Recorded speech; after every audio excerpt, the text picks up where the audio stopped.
y después se la paso a él para que la subamos, ¿ok? Yo voy a empezar por compartir la pantalla y me dicen si sí se ve. ¿Ya se ve? Sí, ya se ve. Perfecto, perfecto. Esta clase es importante porque vamos a ver la tabla ANOVA de un modelo lineal. Tabla ANOVA tiene mucha información del ajuste que hicimos, de los datos que nos pasaron. em, y la idea de este análisis de varianza es contrastar la prueba de hipótesis. Nuevamente, la prueba de hipótesis que pretende contrastar todo esto es la más importante del modelo lineal, diría yo, que es esta. Beta 1 vale 0 contra beta 1 distinto de 0. Ya saben el contexto que hay detrás de todo esto, ¿no? ¿Por qué me interesa mucho esta prueba? Para verificar si la XY, la covariable, nos está ayudando a ¿cómo se llama? A explicar a Y, a modelar a Y. Por eso es importante esta prueba de hipótesis, por eso los paquetes estadísticos hacen la prueba T-de-Student para verificar la veracidad de esta hipótesis nula, pero no solamente van a hacer esa prueba, también van a hacer lo que se le conoce como la prueba F. La prueba F va a tratar de hacer lo mismo, de hecho, viene del mismo cociente de verosimilitudes que estábamos haciendo, pero en lugar de contrastar contra los cuantiles de una distribución T, va a contrastar contra los cuantiles de una distribución F. Entonces, nuestro cociente de verosimilitudes, ¿se acuerdan que aquí lo estuvimos trabajando? Hicimos el modelo reducido y el modelo bajo H0, que es el modelo reducido, e hicimos el modelo completo. Fuimos capaces de encontrar la verosimilitud de ambos modelos, las maximizamos mediante encontrar el máximo verosímil de cada modelo, y después hicimos el cociente de ese supremo, ¿verdad? Hicimos el cociente y llegamos a que el cociente de verosimilitudes, después de hacer unos pasos algebraicos, llegamos a que teníamos que rechazar cuando este cociente fuera grande, ¿verdad? Eso fue lo que desarrollamos. De aquí nosotros fuimos capaces de llevar a la prueba T-de-Student. ¿Se acuerdan? Esta fue la prueba T-de-Student, que es precisamente verificar, ¿no? Contra un cuantil de una T-Student, si esta cantidad está tomando valores muy alejados del 0, porque eso es lo teórico bajo H0. Yo esperaría esto una distribución T-Student, y si este número cae fuera de la zona lógica o de la zona más probable de la T-Student, si cae en la zona, ¿cómo le dicen? Crítica, es cuando yo rechazo la hipótesis nula, porque pues, bajo H0 se espera que ese estadístico esté cayendo por esta zona, ¿no? Es lo que habíamos un poco dicho.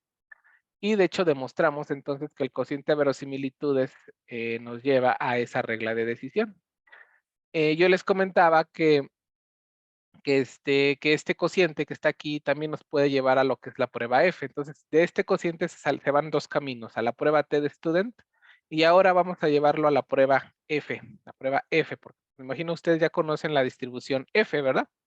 La distribución F, la voy a poner por acá, por lo que los que no la conocen. La distribución F viene de un teorema, ¿no? Que dice que si tú tienes X, una variable aleatoria G cuadrada con K grados de libertad, vamos a ponerle K1, y Y, una variable aleatoria G cuadrada con K2 grados de libertad, em, independientes, ¿no?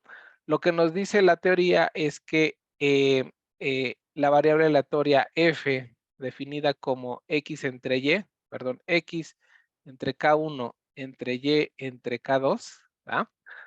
Esta cosa, es muy importante el teorema que dice aquí, porque nos pide que tengamos independencia de las dos variables aleatorias, la de las dos y cuadradas. Lo que dice este teorema es que cuando yo tengo estas condiciones en la independencia, entonces precisamente esta variable aleatoria se distribuye F y tiene 2 grados de libertad, ¿no? K1 y K2 grados de libertad, que los hereda de las G cuadradas, los grados de libertad de las G cuadradas en las que estoy dividiendo. Observen que se divide la G cuadrada entre sus grados de libertad, entre la otra G cuadrada, entre sus grados de libertad. Es muy importante eso, que vean que es entre los grados de libertad. No nada más es agarrar las G cuadradas y dividirlas, no. para que aparezca la distribución F, yo tengo que dividir a cada variable aleatoria entre los grados de libertad respectivos. Entonces, este teorema nos dice que el cociente de dos g cuadradas independientes da origen a una distribución F, ¿no? Bueno, no tanto el cociente de dos g cuadradas, es el cociente de las g cuadradas entre sus grados de libertad respectivos. Entonces, este teorema, yo me acuerdo, creo que lo dejé de tarea en su momento para los de inferencia 1, pero pues bueno, ahorita nos lo vamos a creer, vamos a creernos este teorema porque lo vamos a aplicar, porque de hecho aquí si se dan cuenta, ahí ya tengo puesto el cociente de dos formas cuadráticas, de dos cuadrados. Pues nada más me falta demostrar que, pues en efecto, estas cosas siguen distribuciones g cuadradas para justificar una distribución f y poder contrastar esta hipótesis no mediante cuantiles de una t-student, sino mediante cuantiles de una distribución f. Entonces, ¿cómo le voy a hacer para llevarlo? Pues bueno, voy a requerir un resultado que todavía no probamos, pero que vamos a probar en su momento cuando veamos em, las formas cuadráticas, la distribución de formas cuadráticas, cuando veamos el modelo lineal múltiple. Em, vamos a demostrar estas propiedades distribucionales, ahorita me las van a creer. Esta igualdad se las estoy dejando de tarea, ¿no? Es la descomposición de la suma de cuadrados. No está tan complicada la demostración. La verdad es que para demostrarlo es muy simple. Partes de este lado y le agregas un 0, ¿no? Esto que está aquí tú le puedes agregar un 0, le agregas un menos y ajustado, luego un más y ajustado y le restas y barra. ¿Ya vieron el 0 que le sumé? Ahí está el 0 que le sumé. Y entonces para demostrar esta igualdad en la tarea lo que tienen que hacer es sumar ese 0 y después agrupar estos, ¿no? Este lo llaman A y este le llaman B. Hacen la descomposición de cuadrado como nos enseñaron en el Baldor, ¿no? A cuadrada más 2AB más B cuadrada. Y entonces ya les quedaría A cuadrada, que sería esta parte, y B cuadrada, que sería esta parte. Solo lo único que tienen que demostrarme es que el producto cruzado, es decir, el Y menos Y ajustado por Y ajustado menos Y barra, ese producto vale 0 para que les quede la, ¿cómo se llama? Esta descomposición de cuadrados que les estoy dejando en la tarea. Entonces, el tip para demostrarlo es sumar este 0 que está aquí, y elevar al cuadrado, considerando A esta parte, B esta parte, y para terminar la demostración solo demuéstrenme que A por B, la suma de A por B, vale 0, ¿no? Cosa que ustedes ya hicieron en la tarea 1, nomás que no se dieron cuenta. La tarea 1 venía resuelta esa parte. Nomás que es cosa de que junten la tarea 1 para demostrar que el producto cruzado a 2AB se les va a ir a 0. Es cosa de que recuerden su tarea 1 y de ahí les va a salir que en efecto tengo esta descomposición. ¿Ok? Bueno, este resultado yo lo voy a ocupar mucho porque va a ser la parte fundamental del análisis de varianza, porque acuérdense, ¿por qué le llamo análisis de varianza? ¿Se acuerdan por qué le llamamos análisis de varianza a esto? Porque el cociente de verosimilitudes nos llevó a analizar dos varianzas, la varianza del modelo reducido y la varianza del modelo completo. ¿Se acuerdan la varianza del modelo reducido cuál era? Y menos Y barra, ¿verdad? Al cuadrado. Esta era la estimación máxima verosímil del modelo reducido y esta es la estimación, bueno, dividido entre n, ¿no? Estaba dividido entre n, pero después se fue. Pero este es la parte de la variabilidad del modelo completo, ¿no? Modelo reducido, modelo completo.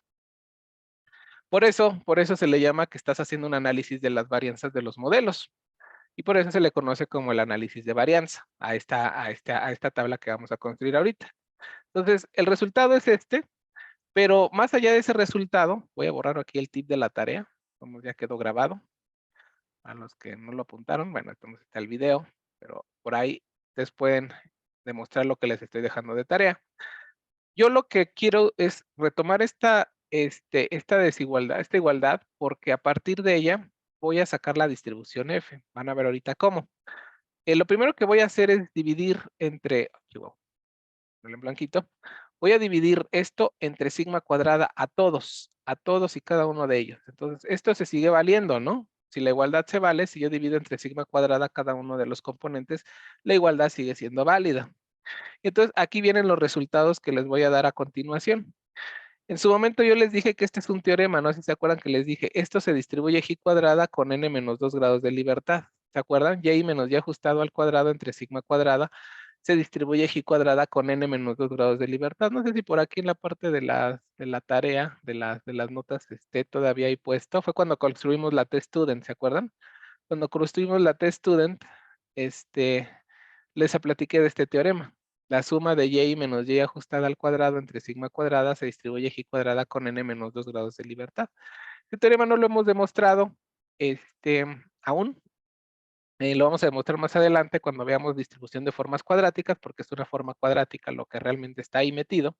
Entonces, esta parte ya la sabía, bueno, ya les había mencionado que se distribuye G cuadrada. Lo que también ustedes saben por su curso de inferencia 1 es cómo se distribuye esto. Esto también ustedes ya saben cómo se distribuye. No sé si se acuerdan. Y menos y barra al cuadrado entre sigma cuadrada. Ustedes lo sacaron, bueno, al menos en mi curso, yo lo di. No sé si por acá cuando estábamos hablando del modelo reducido, les decía esto, ¿no? X1, Xn muestra la teoría del modelo normal con media mu y varianza sigma cuadrada. Y sacamos pues estas propiedades, ¿no? Que el estimador máximo verosímil del modelo normal para la media es X barra y el de máximo verosímil es XY menos X barra al cuadrado. Yo me acuerdo que les mencionaba, y esto era muy importante para la construcción de intervalos de confianza precisamente, que X barra era independiente, ¿no? En el modelo normal, esto no más ocurre en el modelo normal, ¿no? De X barra. No sé si se acuerdan, este es un teoremón. En el modelo normal, X barra, la variable aleatoria X barra, es independiente de esta otra variable aleatoria. Y yo les decía a mis estudiantes, les decía, es que esto suena ilógico, ¿no? ¿Cómo van a ser independientes si aquí está X barra y aquí está X barra metido? No podrían ser independientes, puesto que dentro de la variable aleatoria que está de este lado estás metiendo X barra, entonces debería de haber algún tipo de independencia. Sin embargo, se demuestra que no, que estas cosas son independientes, estas dos, variables aleatorias son independientes, ¿de acuerdo?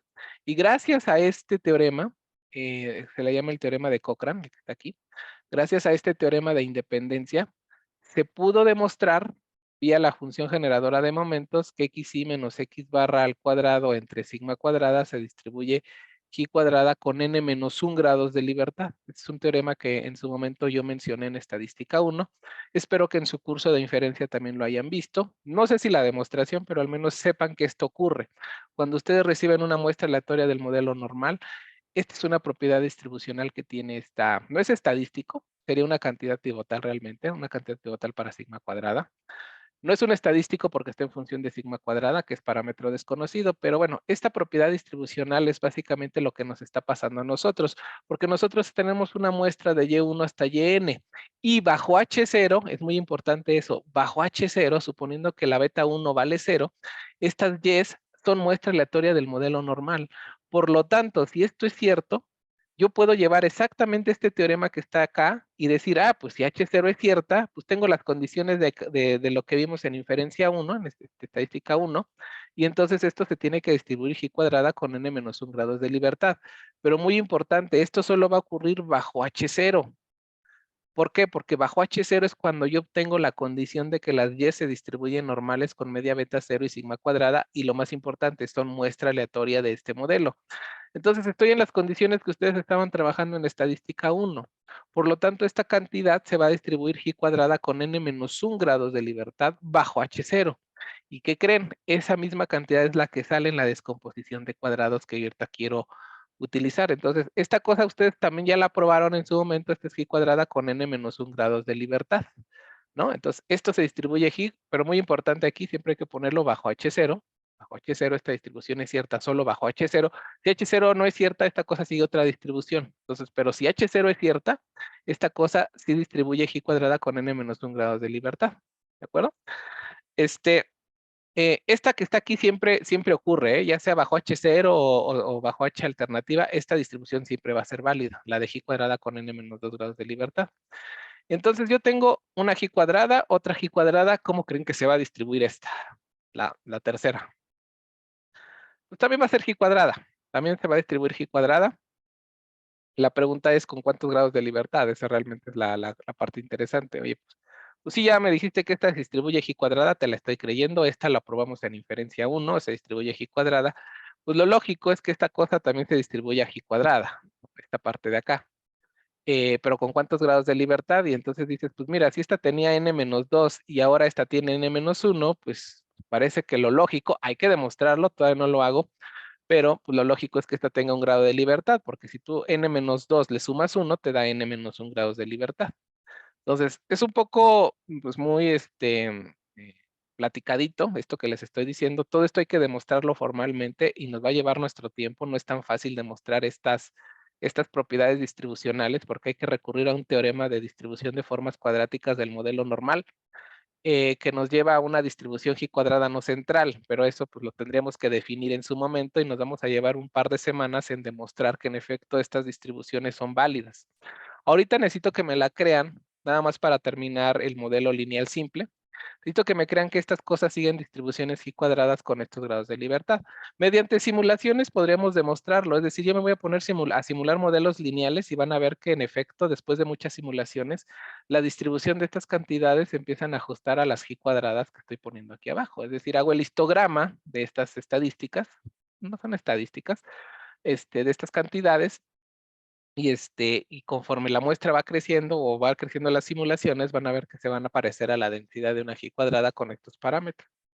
Entonces, esto es muy importante para la teoría de la ANOVA, estas cantidades distribucionales, porque a partir de ahí va a salir la prueba F, de a partir de estas cantidades distribucionales. Otra cosa que aparece en sus notas es que estas cosas tienen nombre, estas desigualdades tienen nombre, y de hecho las voy a poner aquí.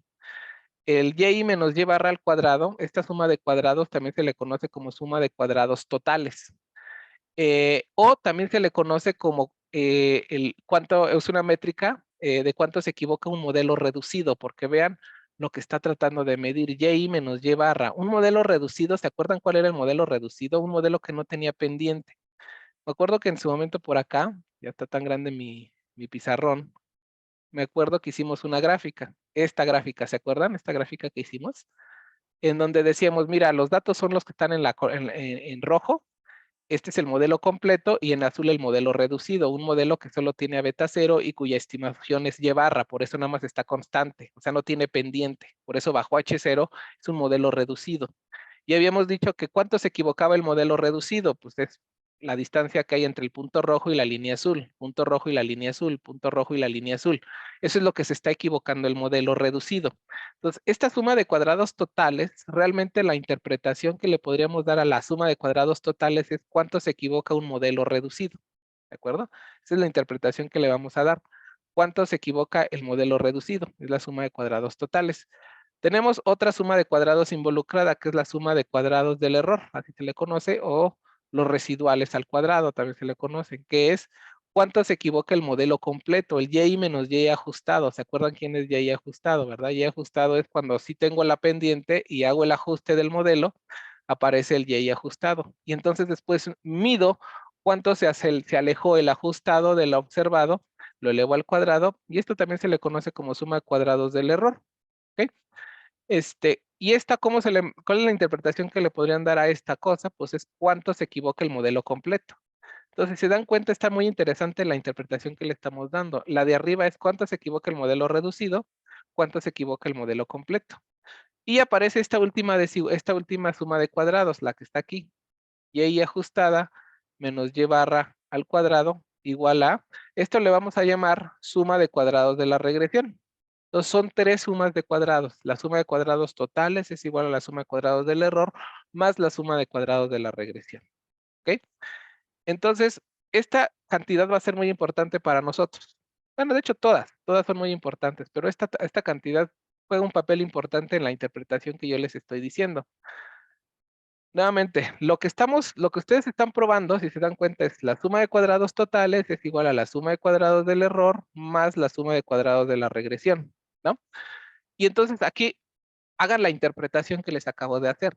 ¿Esto qué es? La suma de cuadrados totales es cuánto se equivoca un modelo reducido, un modelo chafa, vamos a decirle así. Un modelo chafa es, ¿sabes qué? Yo no tengo ninguna covariable, entonces yo solo tengo un beta 0 y eso lo voy a estimar con un y barra. Ese es el modelo chafa. Entonces lo que se equivoca, el modelo más chafa que puedo construir, por así decirlo, el modelo reducido. ¿Cuánto se equivoca ese modelo?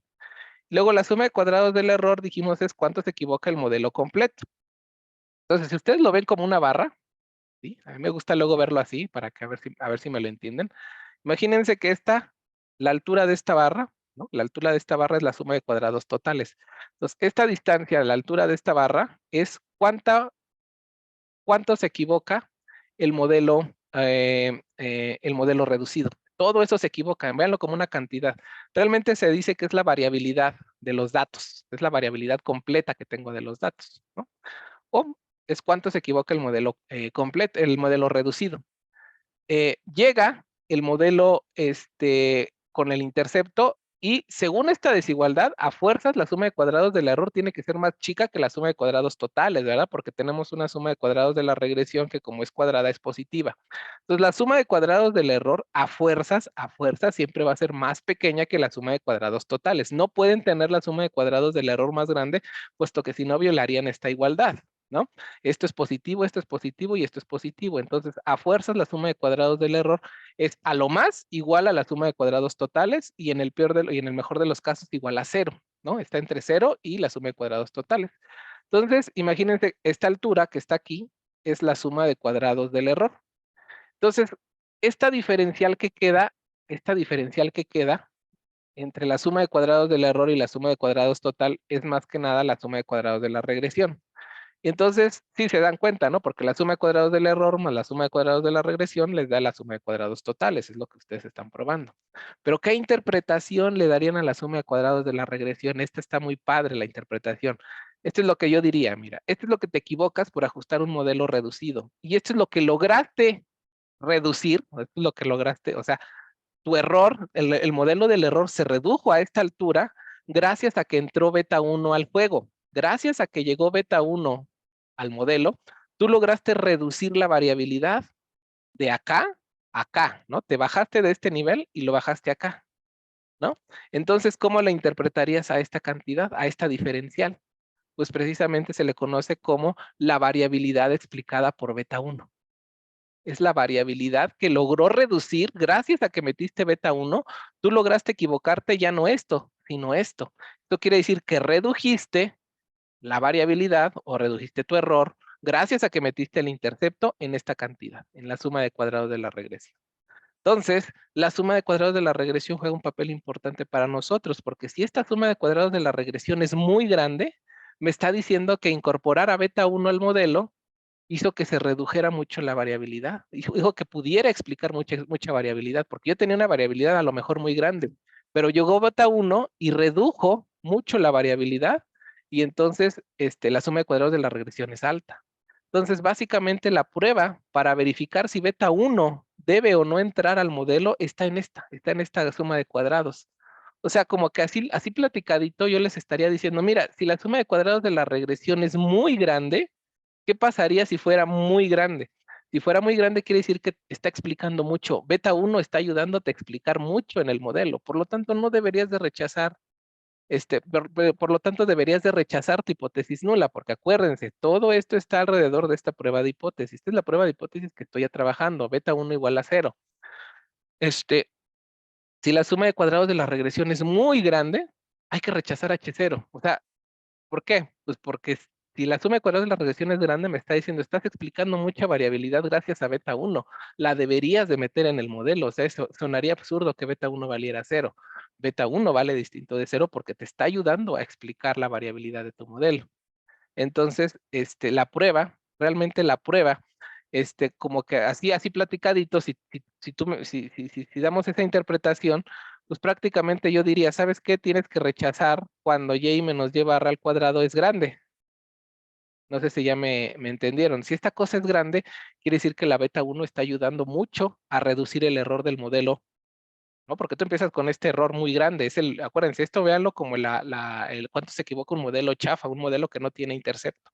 Llega la pendiente, no el intercepto, llega el beta 1, la pendiente, y gracias a beta 1 ustedes logran reducir la variabilidad del modelo a la suma de cuadrados del error, ¿no? Que es lo cuánto se equivoca el modelo completo. Y entonces esta distancia es precisamente cuánta variabilidad lograron explicar,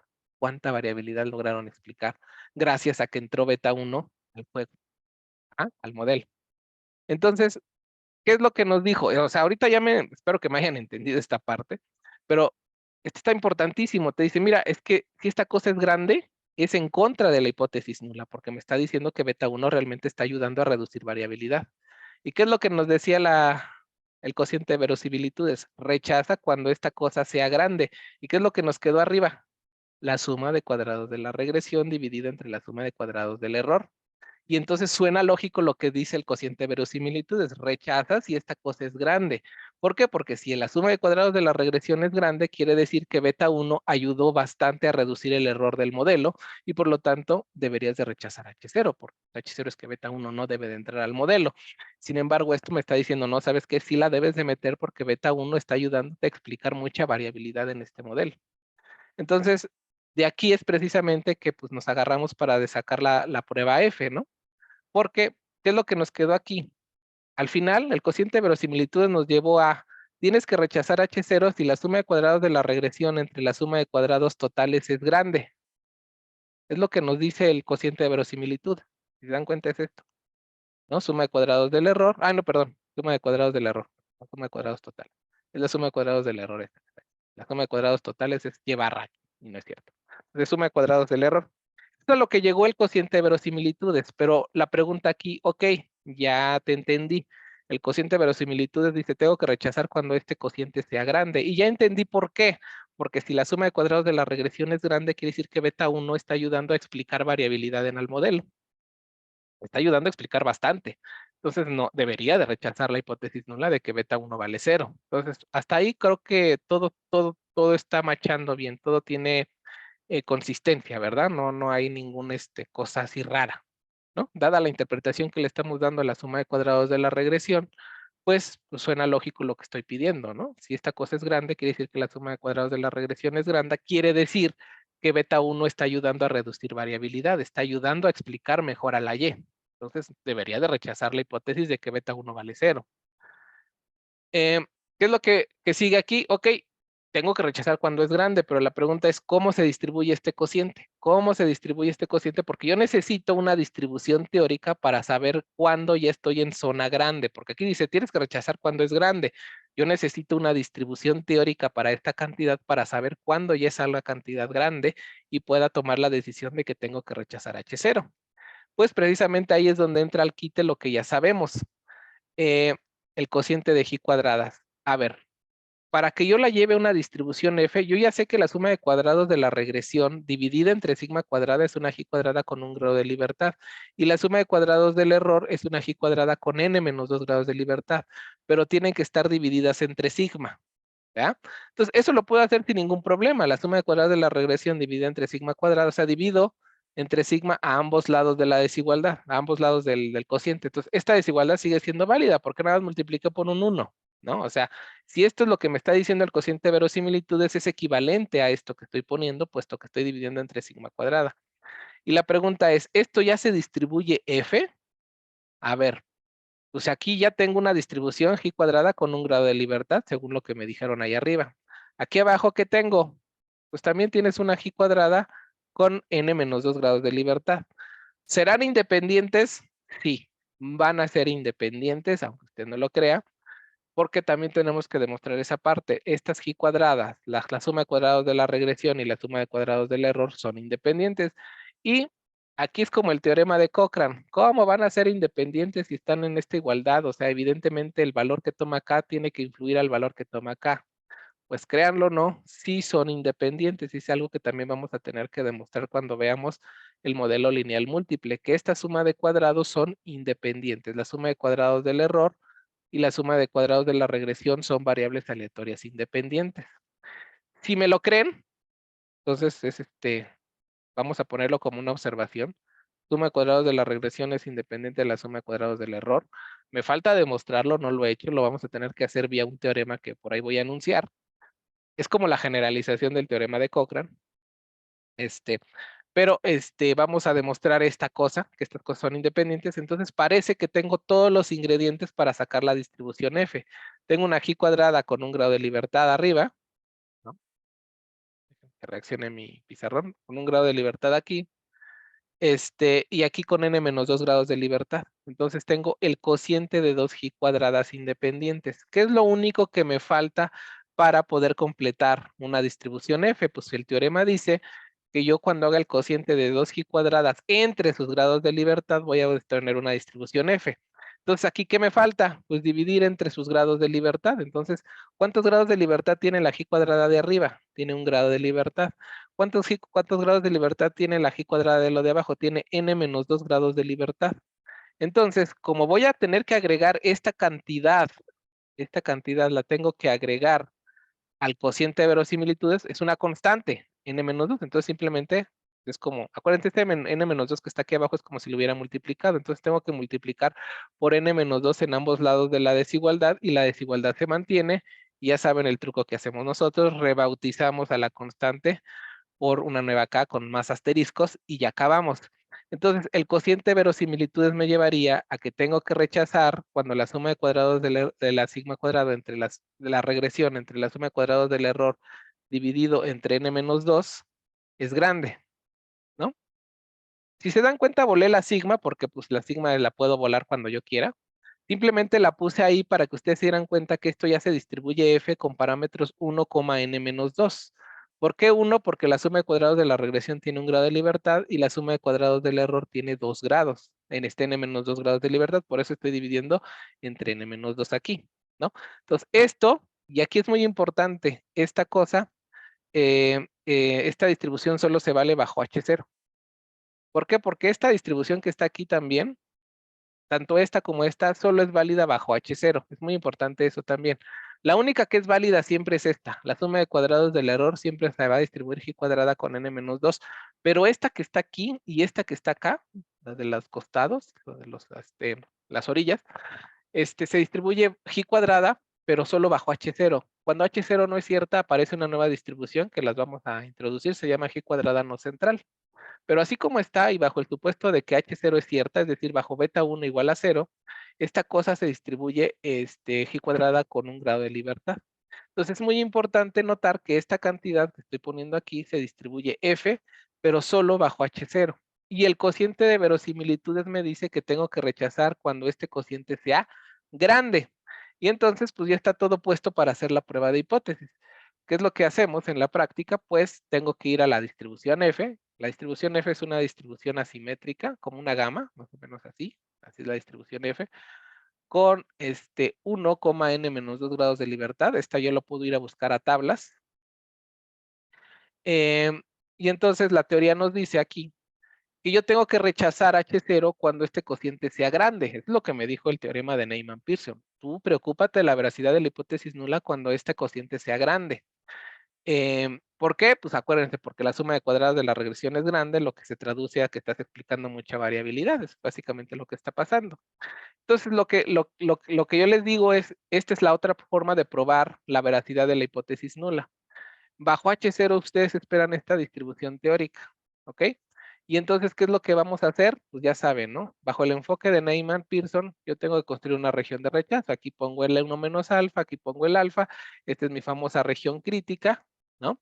Y entonces yo calculo esta cantidad, la calculo, esto se le conoce como el valor F, calculo este valor F y veo si caí en la zona crítica. ¿Qué quiere decir que F cayó en esta zona de acá?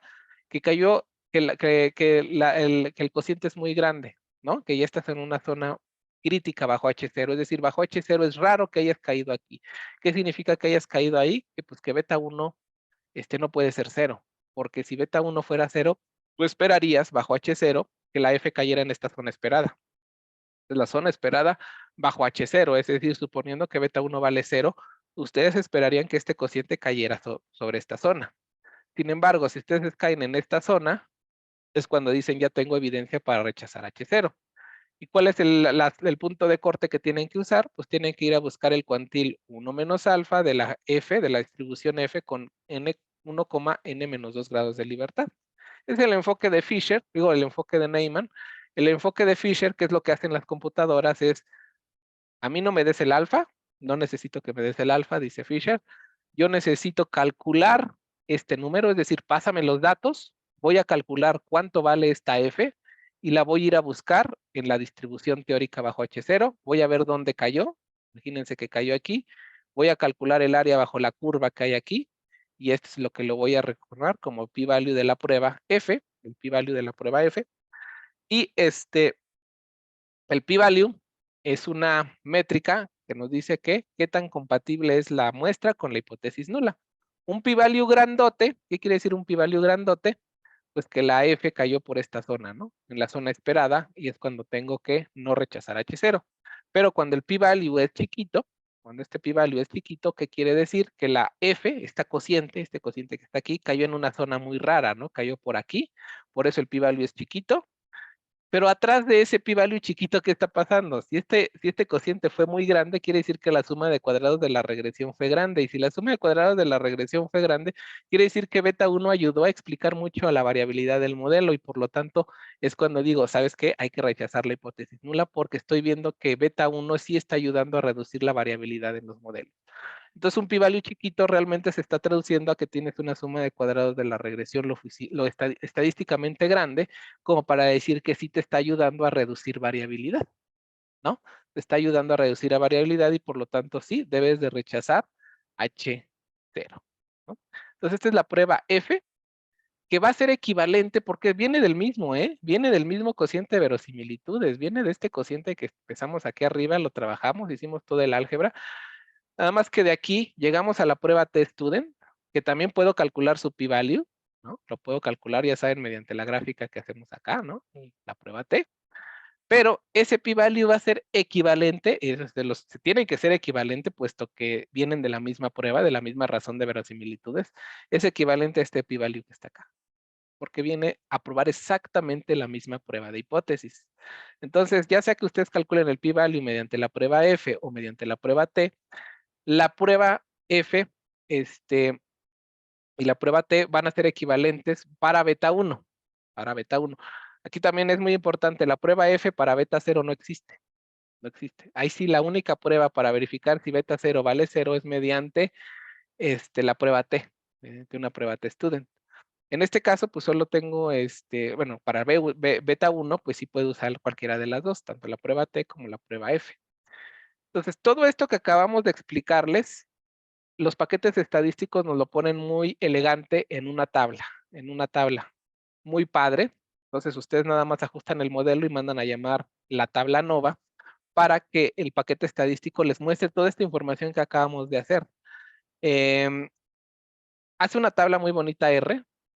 Bueno, en general cualquier paquete estadístico se le conoce como la tabla NOVA, en donde aquí te pone la suma de cuadrados de la regresión, aquí te pone la suma de cuadrados del error, y aquí te pone la suma de cuadrados totales. Es decir, te calcula estas cantidades, ¿no? Te las pone en esta primer columna.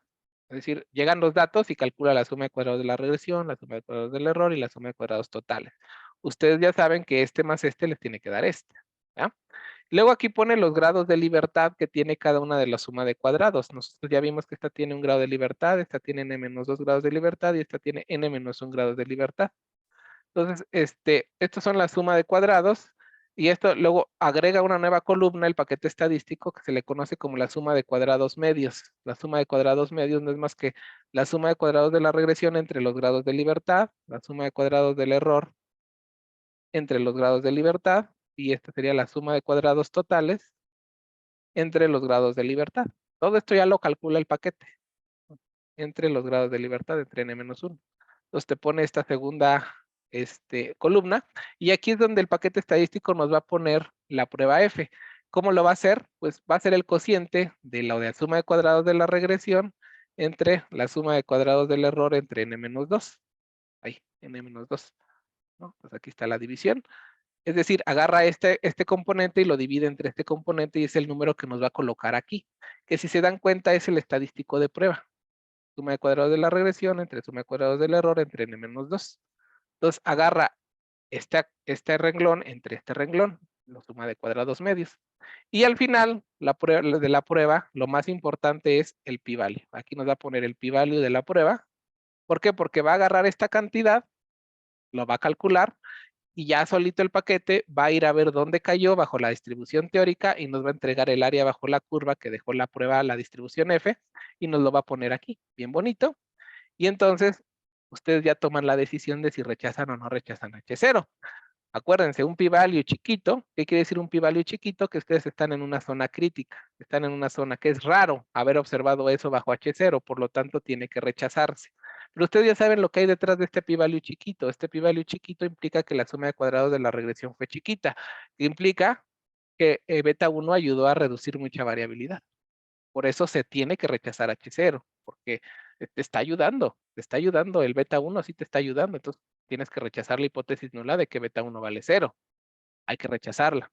Entonces, a grosso modo, esto es lo que hace en resumen en los paquetes estadísticos. Te presentan esta tabla, te presentan la suma de cuadrados de la regresión, la suma de cuadrados del error, la suma de cuadrados totales, te presentan los grados de libertad, que ustedes ya saben cuáles son, y entonces te presenta la suma de cuadrados medios. A partir de la suma de cuadrados medios obtiene la estadística F, y lo más importante, obtiene el p-value, ¿no? Entonces, esta es la que se le conoce como la tabla ANOVA del modelo lineal simple.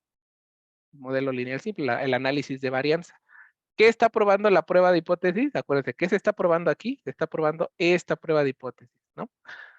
No se vayan a ir con la finta, porque ANOVA dicen, pues análisis de varianza, entonces estás contrastando, estás probando una prueba de hipótesis sobre la varianza del modelo. Y no, ¿eh? La tabla ANOVA está haciendo una prueba de hipótesis sobre beta 1, sobre beta 1, beta 1 igual a 0, de hecho. ¿Y por qué le dicen ANOVA? Pues porque el cociente de verosimilitudes nos llevó a analizar las variabilidades de los modelos reducido y completo. Por eso se le conoce el análisis de varianza del modelo lineal, porque terminamos analizando las variabilidades del modelo. ¿Pero para qué? Pues para contrastar esta prueba de hipótesis, ¿no? Beta 1 igual a 0. Entonces, por eso, le llamamos ANOVA, o ANDEVA, como dicen los españoles, para contrastar esta prueba de hipótesis. Y lo que yo les digo, si quieren mañana véanlo con Sergio, sería un buen ejercicio, que ustedes hagan la prueba F y la prueba T y vean que este p-value que arroja la tabla ANOVA con este p-value que les va a arrojar la prueba T es exactamente el mismo. Ya lo perdí por ahí donde estaba la prueba T. Aquí, esta prueba T. Este p-value que está aquí es exactamente el mismo p-value. ¿Pero por qué? Pues porque viene de exactamente la misma teoría, solo que por un lado me fui a la prueba F y por otro lado me fui a la prueba T. Pero es exactamente la misma idea, ¿no?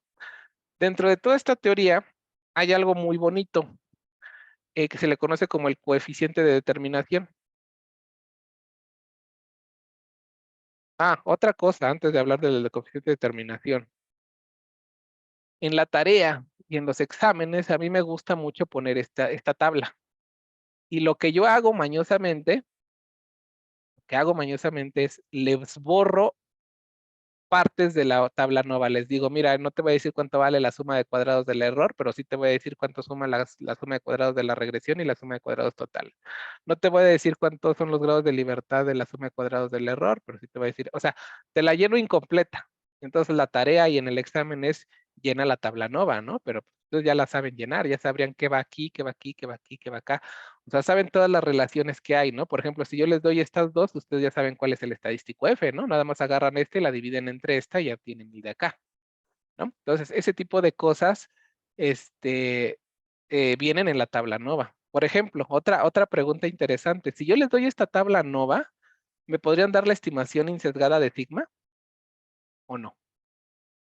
A ver, piénsenle. Está buena la pregunta, ¿no? Yo les doy la tabla, o sea, yo no les doy Y, no les doy X, no les doy nada más que esta tabla. Les dije, miren, acabo de ajustar un modelo de regresión y me dio esta tabla, ¿no? Entonces, en lugar de esas, les doy los números, ¿no? Les digo, vale tanto, vale tanto, vale tanto, vale tanto, vale tanto. Y les pregunto, denme, más difícil la pregunta, denme la estimación máximo verosímil de sigma cuadrada. ¿La podrían dar? ¿Sí o no? A ver, los escucho o los leo. Si alguien quiere escribir. ¿Ya entendieron la pregunta? Yo no les voy a dar datos, nada más les voy a dar la tabla. En lugar de esas cosas van a haber números. Y les pregunto en el examen, ¿pueden dar la estimación de sigma cuadrada del modelo por máxima verosimilitud? ¿Sí o no? ¿Cómo ven? ¿Pueden o no pueden? Suma de cuadrados de la regresión. A ver, Jennifer ya dijo. Sería suma de cuadrados de la regresión entre suma de cuadrados del error. La estimación de sigma. Pues no va por ahí, pero pues, sí se utiliza una de las sumas de cuadrados que tú mencionaste. Otra, alguien que más alguien que se anime. O sea, yo nada más les voy a dar la tabla y les digo, estímenme de sigma cuadrada por máxima verosimilitud. Pues entonces se tienen que acordar quién es el estimador máximo verosímil del modelo lineal, ¿no? ¿Se acuerdan cuál era? Y menos y ajustada al cuadrado entre n, ¿verdad? Este es el máximo verosímil. El que es insesgado es el que está dividido entre n menos 2, pero la pregunta del examen es, la estimación máximo verosímil de sigma. Entonces, esta sería la estimación máxima verosímil de sigma. ¿Y dónde está aquí? Pues está aquí, ¿no? Acuérdense que esto que está aquí arriba es la suma de cuadrados del error, ¿se acuerdan? Muy importante que se acuerdan. Esto que está aquí es la suma de cuadrados del error entre n, ¿verdad? ¿Verdad? Esta es la suma de cuadrados del error. Y ustedes tienen aquí la suma de cuadrados del error, miren, aquí está. Entonces ya la tienen en la tabla. Nada más divídanla entre n. Y también tienen cuánto vale n, porque aquí tienen cuánto vale n menos 1, ¿no? Entonces nada más agarrarían este y la dividirían entre, no este número, sino este número más 1, porque es entre n, ¿no? ¿Ya vieron? O sea, sí viene con maña la pregunta, pero la tienen aquí en la tabla nova. Con la tabla nova ustedes me pueden decir cuánto vale la estimación, tanto insesgada. De hecho, la estimación insesgada de sigma es esta de acá, ¿eh? No sé si se dan cuenta. Es la suma de cuadrados del error entre n menos 2. La suma de cuadrados del error entre sus grados de libertad te da la estimación insesgada del sigma cuadrada del modelo. Entonces, si yo les pregunto en la tarea o en el examen, dada esta tabla nova, estime cuánto vale sigma por máxima verosimilitud, lo podrían hacer. Nada más agarran lo que aparezca aquí, lo dividen entre el número que está aquí más 1, porque este es n menos 1, va dividida entre n, y de esa forma van a poder obtener la estimación máximo verosímil de sigma, o incluso la insesgada. De ese tipo de preguntas van a venir en nuestro examen, entonces estudien muy bien esta tabla, porque esta tabla tiene mucha información. Incluso, piénsenle, piénsenle, se puede saber el valor absoluto de beta 1. ¿Eh? Nada más, a ver, piénsenle cómo la sacarían. La estimación de beta 1, evidentemente. No, pero también necesitan la S de XX, por ahí, para poder encontrarla. O sea, necesitan la tabla nova y cuánto vale la S de XX. Si yo les doy cuánto vale la S de XX y esta tabla nova, ustedes deben de ser capaces de decirme cuál es la estimación del valor absoluto de beta 1.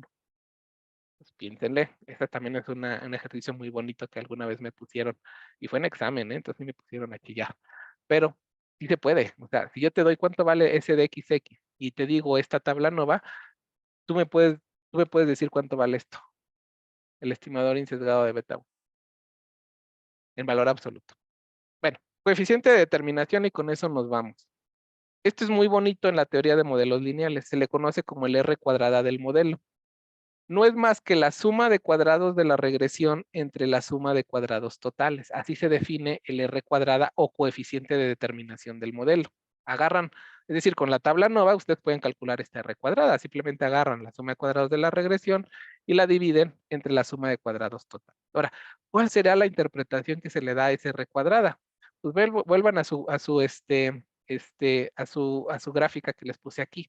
La suma de cuadrados totales, interprétenlo como la variabilidad total que tiene el modelo, ¿no? O sea, tus datos tienen toda esta variabilidad, un 100% de variabilidad. Esta barra, imagínense que vale un 100%.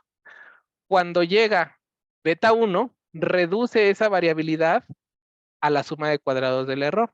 Entonces, la suma de cuadrados de la regresión es como o sea, ustedes podrían verlo como esto, ¿no? En términos, o sea, lo estoy dividiendo suma de cuadrados de la regresión entre la suma de cuadrados totales. Entonces, lo podrían interpretar como el porcentaje, porque esto va a estar entre 0 y 1, ¿verdad? O sea, queda lógico, ¿no? La suma de cuadrados de la regresión siempre es más pequeño que la suma de cuadrados totales. Pero, ¿cuál es la interpretación que le deberían de dar a este cociente?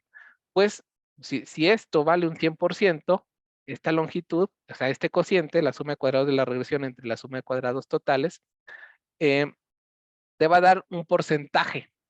y a ese se le conoce como el porcentaje de la variabilidad explicada por beta 1. Así se le conoce. Porcentaje de variabilidad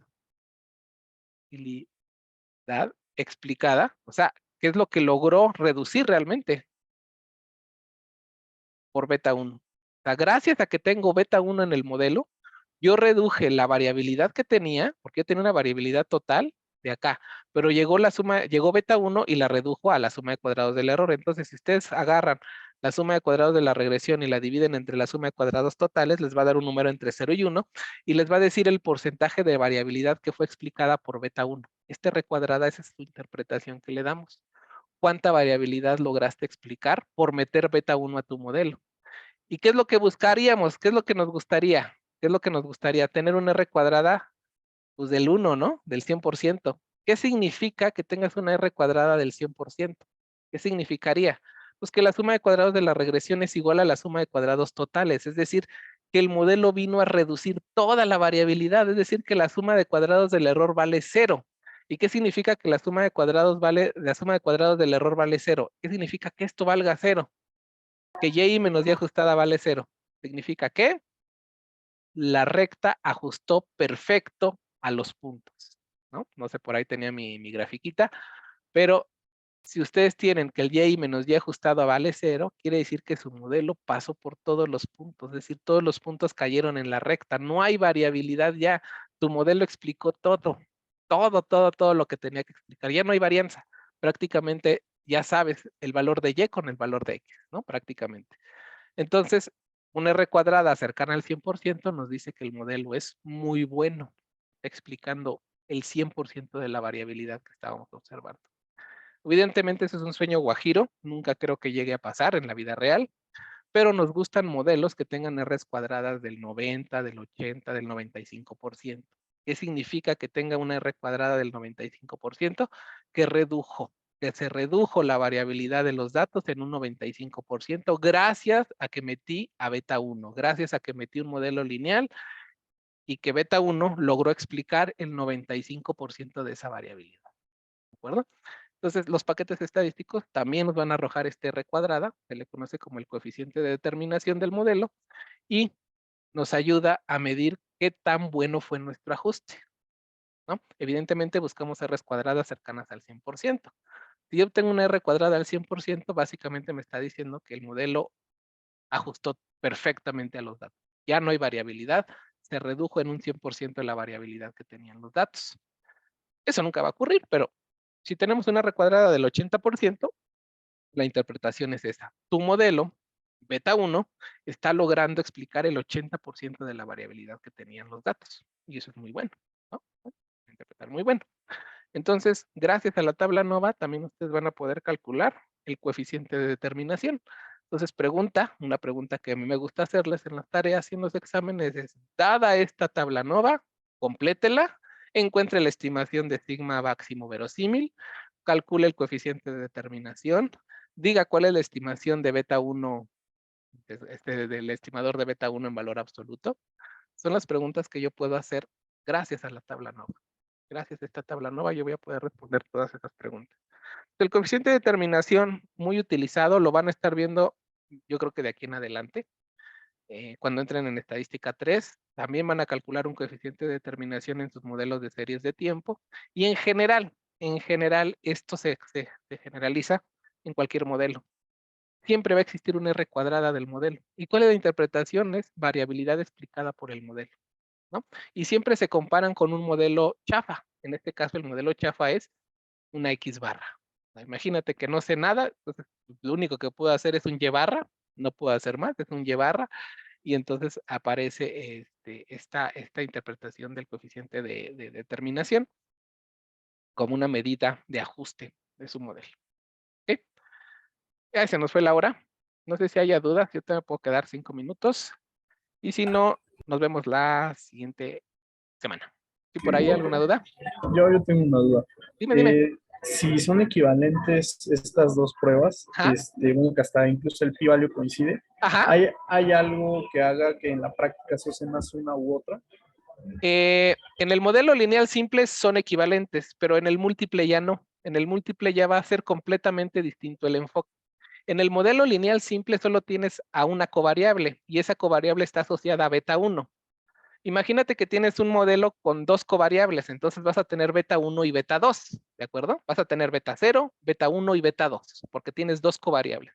La prueba F va a probar que tanto beta 1 como beta 2 son iguales a 0 al mismo tiempo. Eso es lo que va a hacer la prueba F. Y la prueba T solo va a preguntarse por cada uno de los betas, por beta 1 y por beta 2 de forma independiente.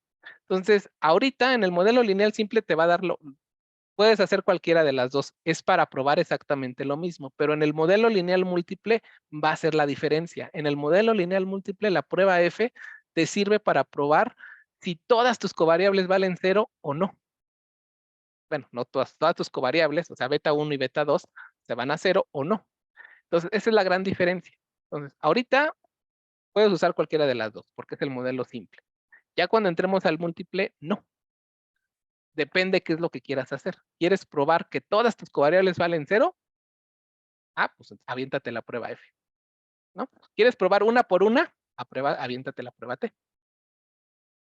¿Ok? Ok, muy bien, muchas gracias. Órale. Cuando veamos la múltiple vas a ver que vas a entender mejor esto. Pero sí, ahorita quedan igual y puedes usar cualquiera de las dos. Vale. ¿Mm? Bueno, si no hay más dudas, aquí los leo, escucho. Y si no, pues nos escuchamos el lunes. Entonces, con Sergio, ya saben, hay dudas. Cristian dice que todo bien. Muy bien, Cristian. Eh, gracias, Rubén. Muchas gracias, nos vemos. Entonces, el lunes nos estamos viendo otra vez. ¿Ok? Cuídense.